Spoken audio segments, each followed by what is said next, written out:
Whoa, whoa, what it do, man? It's the original Hot Boy, Young Turk. You already know, man. Rocking with iGrindTV, and we locked in the lab. You dig? Yeah.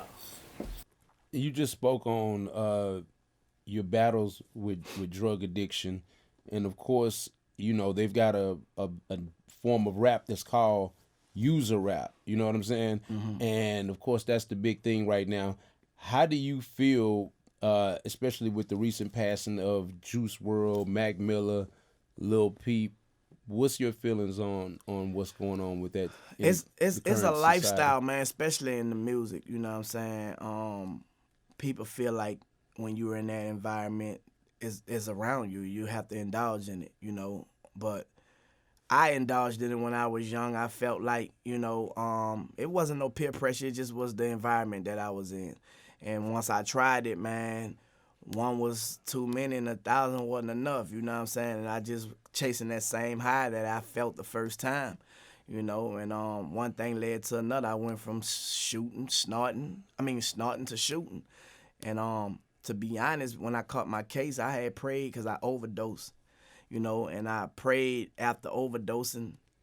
Then I said to God, I said, the only way I'm going to stop if it life threatening. That's 3 days later. That's when the police kicked my door in. So I know that was a spiritual situation that God allowed to happen, especially them shooting 52 times and I'm not getting hit in the graves, And actually, that's the name of my documentary as well, 52 Bullets. But I think the only way a person can overcome it, they gotta make a sound decision, man, and choose that over life. That's what I did. But it's hard, man. I don't condone it. I don't promote it and tell you this what you got to do because that ain't what you have to. You know what I'm saying? Mm-hmm. But some people say it ain't what you do, it's how you do. Nah, that ain't true. You feel me? Because drugs will take you down. Ain't no way around it. Jail or dead is the outcome of it.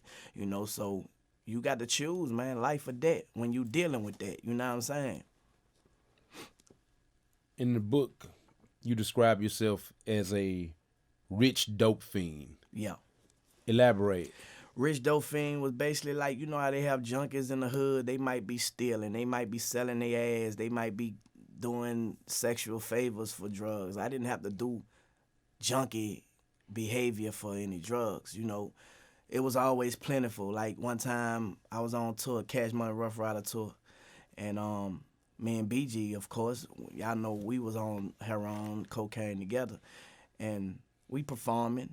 They used to push us in a little basket, and we used to get in the little basket. Me and BG was in the basket before we get in the helicopter. They'll push us through the crowd. The crowd don't know what's going on, so me and him in the basket, we sick, man, hurting, but we got to perform because we on tour, man. So, man, while we performing, somebody just threw a peanut butter packs about a bundle of heroin on the stage.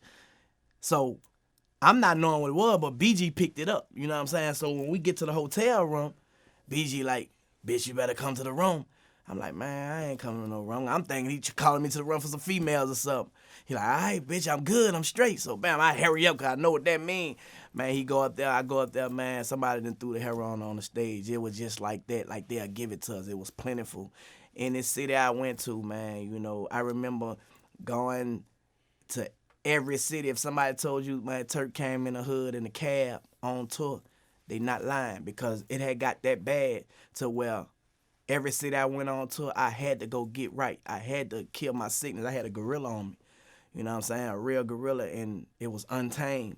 And if I didn't feed it, man, it felt like I had 3 flus, man. Like my nuts would be hurting, my head would be hurting. I have cold sweats, my nose constantly dripping. It's diarrhea. Like it's just a terrible feeling, man. That, man. If boy, if you don't get help, bro, it'll kill you. I think just the sickness alone. You know what I'm saying? So I had to go through it, man. And I think if I wouldn't have went to prison or wouldn't have went to jail, I think I still probably be using it. I probably be dead. You know what I'm saying? Because there wasn't no other way around it. Because that high is so good, but it's real bad for you.